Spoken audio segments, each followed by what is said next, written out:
이 이야기는 며느리들의 경험담이나 사연을 바탕으로 만들어진 글로 사실이 아니거나 허구일 수 있습니다. 안녕하세요. 제 나이 30살, 올해 결혼한 지 1년 된 신부입니다. 저희 시부모님들은 며느리인 제가 처음부터 마음에 안 든다 싫다 하고는 본인 아들 결혼식도 안 오신 분들이네요. 이런 분들이 달라진 제 친정 배경 소식을 듣고는 이제야 저한테 살갑게 구시며 시댁에 한번 다녀가라고 하시는데 전 정말 그러기가 싫으네요. 저희 친정은 건물 임대업을 하시며 여유있게 사십니다. 친정아버지는 어렸을 때 너무도 가난하고 평범한 가정에서 태어났지만 그와 반대로 엄마 친정이었던 저희 외가댁은 옛날부터 잘 사셔서 결혼 시 엄마에게 많은 재산을 주셨다 합니다. 알뜰하신 친정아버지가 잘 관리해 주셔서 지금은 그때보다 더 여유있게 잘 살게 된 거라 하네요. 친정엄마는 어렸을 때부터 물질적으로 풍요롭게 잘 살았기에 처녀적 돈을 물 쓰듯 펑펑 쓰고 다니셨고 그에 반면 저희 아버지는 무척이나 검소하시면서 뭐든지 아껴 쓰시는 스타일이셨다고 합니다. 하긴 친정아버지는 지금도 양치질할 때 혹 수돗물이라도 틀어놓으면 한 컵으로도 가능한 일을 낭비한다고 혼내시고 화장실에서 큰일 볼 때조차 휴지 5칸 이상 쓰면 막 뭐라고 하시네요. 또 안방 화장실은 혼자 쓰시는데 소변도 3번 이상 봐야지만 물을 내리시는 이상한 분이라 저희 엄마는 이런 아버지가 더럽다고 안방 화장실엔 절대 들어가시지도 않고 밖에 화장실만 쓰시네요. 이런 극과 극인 환경에서 자란 두 분들이지만 저희 친정아버지의 영향으로 어쩔 수 없이 엄마도 점점 아빠를 닮아가시더니 이젠 어딜 봐도 낭비라는 걸 찾아볼 수 없게끔 두 분이 똑같아지시는 듯 했습니다. 이젠 서로 감시라도 하듯 화장실 불 안 끄고 나왔다고 잔소리하시고 치약을 끝까지 다 짜서 쓰고 버렸음에도 불구하고 다시 주워서 한 번 더 쓸 수 있는데 버렸다고 서로 잔소리하는 잔소리쟁이들이 되어버리셨습니다. 그래도 이런 제 부모님들을 존경할 수밖에 없는 이유는 본인들이 아낄 수 있는 건 아껴서 덤으로 고아원이나 양로원에 추가로 더 기부를 하시고 고아원에 아이 돌보미 봉사나 양로원의 목욕 서비스 봉사를 시간 날 때마다 다니시네요. 또 저희 아버지는 사진 찍는 기술을 따로 배우셔서 어른들 영정사진도 찍어주시고 저희 엄마는 미용 기술을 배워 할머니들 머리도 깎아주시고 가끔 염색이나 파마도 해주십니다. 솔직히 엄마가 이건 좀 안 하셨으면 좋겠는데 본인이 해본 일 중 가장 가치 있는 일이라 말씀하시며 좋아하시니 딸로서 차마 말릴 수가 없어 그냥 지켜봅니다. 어렸을 때부터 잘 사주시지도 않았지만 이런 부모님의 영향을 받아 저도 사치라는 건 모르고 자랐고 지금도 옷차림이나 가방까지 검소 그 자체네요. 평소 부모님이 저를 봉사하는 곳으로 자주 데리고 다니시다 보니 그로 인해 지금 저의 직업도 고아원 관련 사회복지사입니다.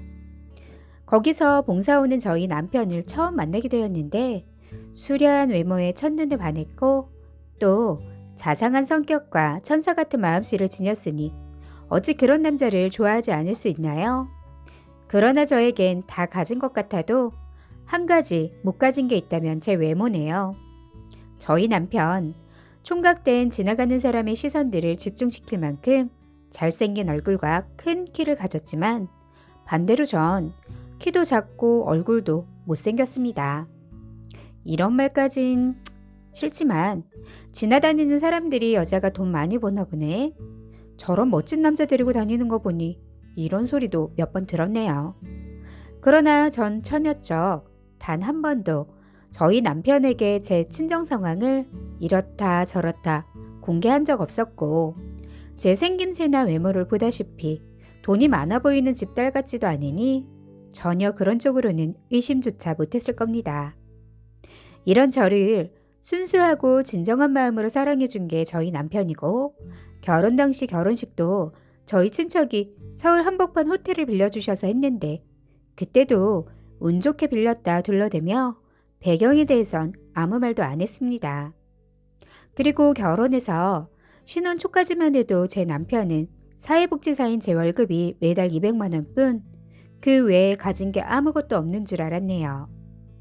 저희 시댁에서는 학벌도 좋고 잘난 아들이 저같이 평범한 집안에 그저 그런 직업에 또 인물마저 더럽게 없으니 며느리로 들일 생각이 당연히 없으셨겠죠.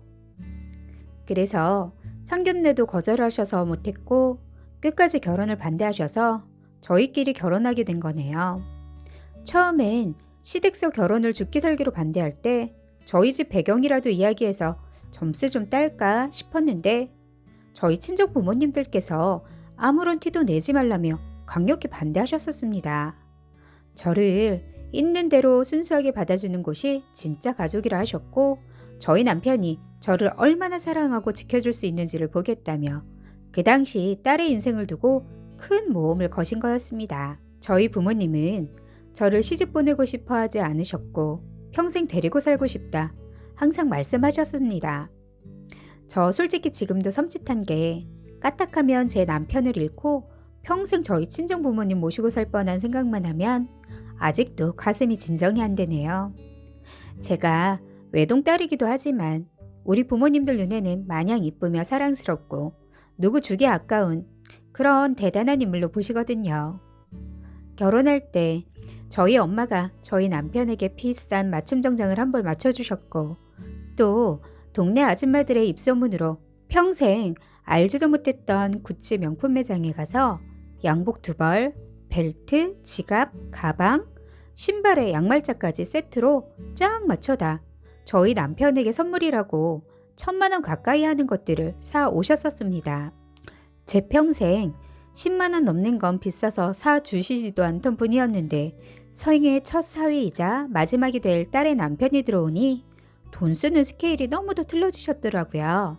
하긴 앞에도 썼듯이 한때 저희 엄마 원래 돈을 물 쓰듯 펑펑 쓰던 기질이 있으셨던 분이셨는데 이 정도야 껌이라며 앞으로 우리 딸을 위해서라면 더 써주시겠다 하시며 기대하시라 하시네요. 그런데 웃긴 건 저희 남편의 반응입니다.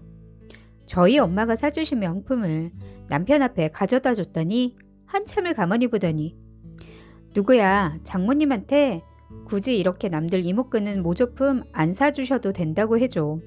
10만 원짜리 옷 사주셔도 명품처럼 잘 입을 수 있으니 앞으로는 이런 거 사오지 말아달라고 해 이러더라고요. 그런데 끝에 하는 말이 그래도 장모님 안목이 좋으셔서인지 어디서 이렇게 진짜같이 좋은 걸 골라오셨냐 이러네요. 그만큼 저희 집은 그 누구에게도 돈 있는 집으로 안 보입니다.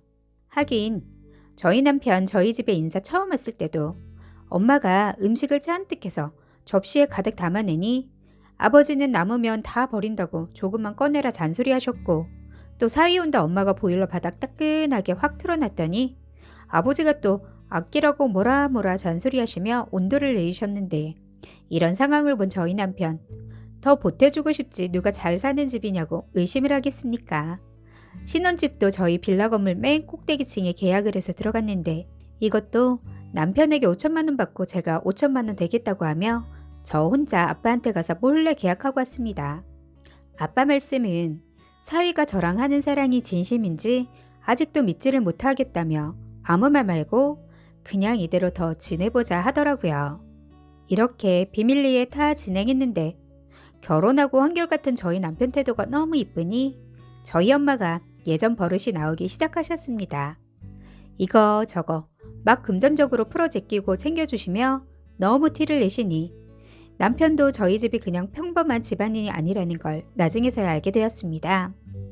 그런데 저희 친정 사정을 먼저 알게 된 시누이가 저를 찾아와 친한 척 옳게 하며 이젠 본인 부모님들을 찾아뵙고 인사를 한번 드리러 가봐야 하지 않겠냐 합니다.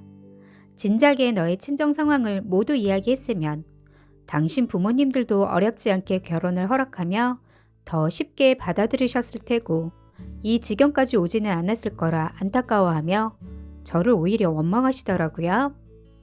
전 저희 상황 다 이야기했음에도 불구하고 틀려진 건 오로지 저희 친정이 돈이 좀 있다는 사실? 그 하나뿐인데 뭐가 틀려질 게 있나요? 시누말은 시부모님들이 이젠 나이가 드셔 제가 보고 싶고 며느리가 해주는 밥도 먹어보고 싶고 또 앞으로 부자 며느리 용돈도 받고 싶다 하셨다네요. 그만큼 아들 키워줬으면 본인들은 받을 권리가 있다고 하셨고 신우도 본인 부모들 말을 당연시 여기더니 저보고 이젠 시다 행사 때마다 찾아가고 이쁨 받으며 며느리 노릇을 하라고 합니다. 이 얼마나 뻔뻔한 말인가요? 전 너무 기가 막혀 상을 볼 것도 없이 신우 내쫓다시피 돌려보냈습니다. 그런데 다음날 아침 초인종이 울리길래 나가봤더니 또 신우랑 시어머니가 문 앞에 서 계시네요. 전 너무 당황스러웠고 준비도 안 된 상황에 오셨기에 제가 문 밖으로 나갔습니다. 시어머니 저 보자마자 여기가 진짜로 니네 친정집 건물이 맞냐? 나중에 며느리 네가 우리 데리고 살아야 할 테니 미리 방 하나 비워놔라. 그리고 어른들이 왔는데 집으로 안 들이고 밖에 세워놓는 법은 어디서 배워먹은 버릇이냐? 얼굴만 비고민 줄 알았더니 성격도 똑같네. 얼른 문 열어 하며 호통치시길래 여긴 아무나 들이는 곳이 아니라 해버렸습니다. 그랬더니 본인이 왜 아무나이냐고 하십니다. 네 시어머니다 하길래 당신이 뭔데 감히 여기가 어디라고 와서 방을 내놔라 마라 하냐며 그냥 빵 몸으로 밀쳐버렸습니다. 그 모녀들 오자마자 뻔뻔하게 그런 말 하는데 정말 비유가 확 틀리더라고요. 그리고 나에게 이젠 시댁이고 시부모고 다 필요 없으니 빨리 가라고 했네요. 저 결혼 전 시댁으로 인사 한번 갔다가 얼굴도 못생긴 게 감히 내 잘난 아들 꼬셨다고 시어머니께 머리채 잡히고 물벼락에 소금벼락까지 다 맞은 사람입니다. 그랬던 사람이 무슨 낯짝으로 본인이 시어머니라는 걸 운운하며 여기가 어디라고 찾아와 벌써부터 저희 친정 재산에 탐을 내며 갑질을 하려 드는지 더 말 섞을 것도 없이 화가 나 집에 들어가 소금 한 바가지 퍼오고 화장실 호스 연결해서 가장 센 수압으로 그 모녀들에게 물바락 맞춰버렸습니다. 뭐 하는 짓이냐 신우 소리 지르기에 네 엄마가 내가 니네 집 처음 갔을 때 하던 짓 그대로 하는 거다. 어때? 이제야 내 기분 이해할 수 있겠니? 하며 계속 뿌려댔네요. 그리고 소금 잔뜩 가져와 재수없는 것들에게 소금도 얼굴에 잔뜩 뿌려주며 경찰 부리기 전에 빨리 꺼지라고 해줬습니다. 결론이야. 주인이 못 들어오게 하는 집 들어올 수 없으니 저한테 물벼락과 소금벼락 그리고 욕만 잔뜩 먹고 씩씩대며 사라져버렸습니다. 저희 친정부모님께 시댁 두 모녀가 찾아왔다는 이야기를 해드렸는데 사람이 악행을 저질렀을 시 반드시 그대로 그 대가가 돌아온다 하시며 넌 받은 그대로를 돌려드린 것뿐이니 괜찮다 하시며 제 편을 들어주시네요. 남편에겐 거짓말 좀 많이 보태서 어머니와 신우가 또 나한테 예전처럼 해코지를 하려 달려들기에 어쩔 수 없이 나도 그 짓까지 하게 되었다며 엄살 좀 부려졌습니다. 그랬더니 남편은 네 성격에 설마 너같이 착한 애가 진짜 그랬어? 하긴 엄마가 또 엄청 괴롭혔나 보구나. 미안해. 이러네요. 사실 시어머니가 저희 남편에게 전화해 악다구니가 바쳐 오늘 일 다 일러바치며 히스테리를 부리시기에 또 거짓말하고 있구나 하며 오바하는 줄 알고 있었다네요. 이렇게 본인 엄마는 누구한테 해코지를 했으면 했지 당할 사람이 절대 아니라며 당연스레 제 편을 들어주네요. 남편은 그래 앞으로도 누가 찾아와 너 또 괴롭히거든 내 눈치 보지 말고 오늘처럼 너 하고 싶은 대로 다 해라 이러네요. 본인 엄마 성격 얼마나 못됐는지 눈으로 직접 봤으니 제 말만 믿는 거죠.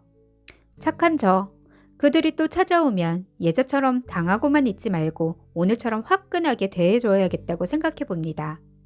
또 엄살이나 실컷 부려줘야겠어요. 계속 겪고는 있었지만 오늘 보니 시댁이 뭐 대단한 감투인 것 마냥 무턱대고 갑질하려 드는데 참 웃기지도 않았습니다.